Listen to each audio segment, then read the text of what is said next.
नहीं बताया। जब मां रोने लगी तो उसने बताया कि दिल्ली एनसीआर के निम्स में भर्ती हैं, लेकिन तुम उतनी दूर उन्हें देखने नहीं जा सकती। एक दिन आयुषी का मैसेज आया कि पापा जयपुर के निविक अस्पताल के आईसीयू में हैं। परिवार वाले वहां पहुंचे तो डॉक्टर ने बताया कि नीरज शर्मा के 90% बॉडी पार्ट्स डैमेज हो गए हैं। जारी थे दिसंबर 24 तक वो अस्पताल में भर्ती रहे थे।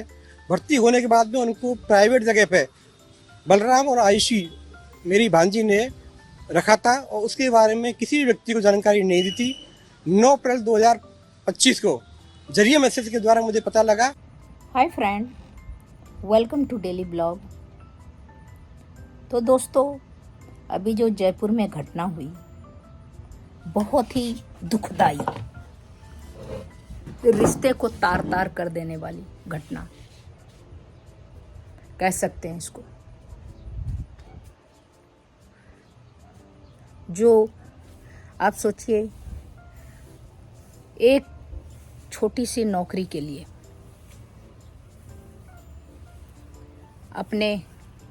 अपनी माँ को दूसरे के कहने पे मार देना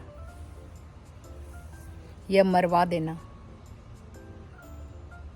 एकदम कितना दुखद घटना है।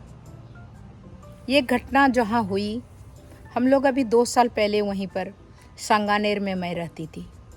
10-12 साल रही। प्रताप नगर हमारे घर के पास में ही था।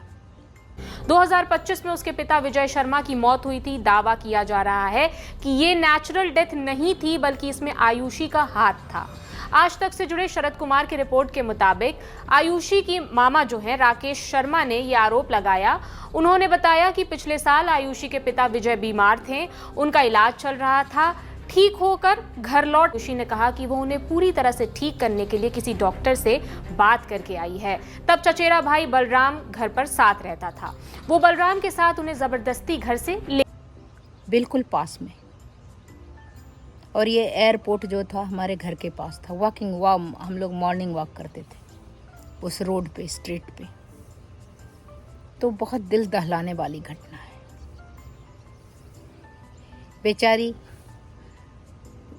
आयुषी वो लड़की थी, लेकिन उसकी माँ जो बेचारी थी, हस्बैंड के चले जाने के बाद उसका एक भाई जो था वो ज़्यादा नॉर्मल नहीं था, डिसेबल था। तो एक भाई, एक बेटा, एक बेटी था।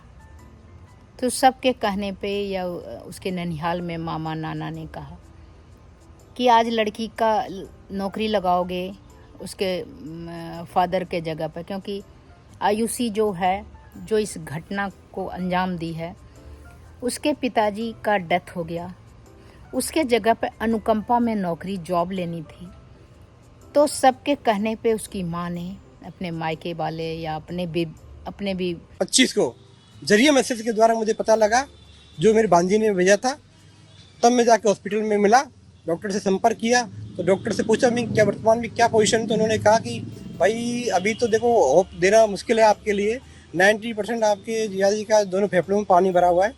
लीवर पूरा 90% डैमेज है। हार्ट का जो स्थिति है वो 90% ब्लॉक है। तो होप तो हम नहीं दे सकते, लेकिन हम डॉक्टर हैं, अंतिम समय तक हम प्रयास करेंगे। जो हमारा कर्म है हम हमारा करेंगे। उस दिन से लेके जब मैंने बच्ची संपर्क किया तो उसके पास कोई ठोस जवाब नहीं था।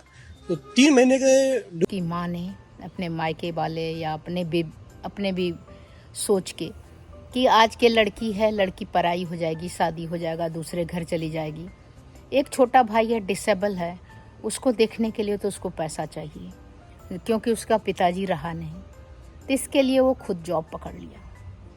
45-47 ईयर एज था।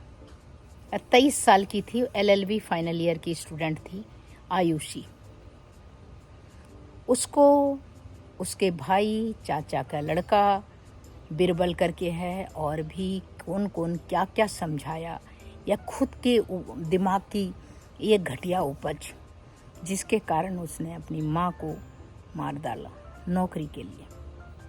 ऐसी एक घटना हमारे जान पहचान में भी हुई है कि हस्बैंड ने अपने लवर के साथ मिलके मार दिया। तो वो तो हस्बैंड वाइफ का कोई ब्लड नहीं, ये माँ बेटी का इतना पाक पवित्र रिश्ता था।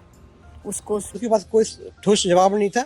तो 3 महीने के ड्यूरेशन में जब निवेक हॉस्पिटल में वो अच्छी रिकवर हो गए थे, तो 3-3.5 महीने जो इन्होंने अंडरग्राउंड रखा है, कहाँ रखा है, क्यों रखा है, ये संदेह के घेरे में, और अचानक आकर के उनको भर्ती करा देना, ये कहीं ना कहीं अगर पुलिस इन्वेस्टिगेशन करे तो निश्चित रूप से ये बात सामने आएगी कि मेरे जीजाजी की मृत्यु में भी इन आयुषी और बलराम का 100% हाथ होगा, क्योंकि सारा लालच प्रॉपर्टी का शुरू से ही चल रहा है। आयुषी के मामा ने बताया कि बलराम के साथ मिलकर उसने पिता का अंतिम संस्कार करा दिया, फिर उनके पद पर नौकरी के लिए अप्लाई करने की बात कही। उसने पवित्र रिश्ता था, उसको उसने दागदार कर दिया। तो कितना ही दुखद बात है, सुनने में भी दिल भर जाता है कि बच्चों पर बिलीव नहीं करेगा आदमी तो किस पे करेगा। माँ, उसको सेंस होना चाहिए कि माँ ने जॉब किया तो छोटा भाई है जो डिसेबल है उसको देखना है, उसको पढ़ाना है, उस लड़की को भी पैसा देना था।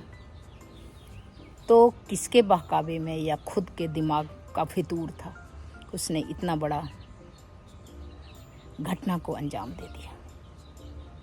अब जो है माँ भी चली गई, बेचारा डिसेबल भाई को कौन देखेगा।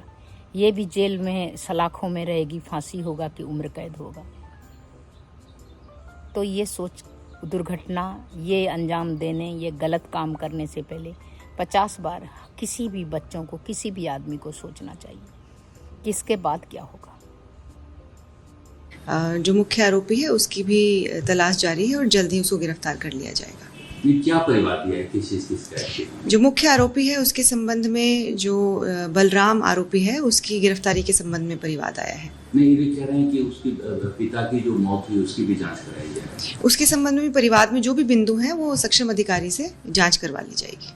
इस केस में पुलिस का कहना है कि आयुषी LLB फाइनल ईयर में है, बेहद चालाक और स्ट्रॉन्ग माइंड। ये हार्डकोर अपराधी की तरह शार्प और कानूनी रूप से शातिर है। मनोवैज्ञानिक के जरिए आयुषी से पूछताछ की जाएगी। वो ये तो कह रही है कि मेरा बचपन बहुत खराब रहा है, मगर कैसे खराब रहा है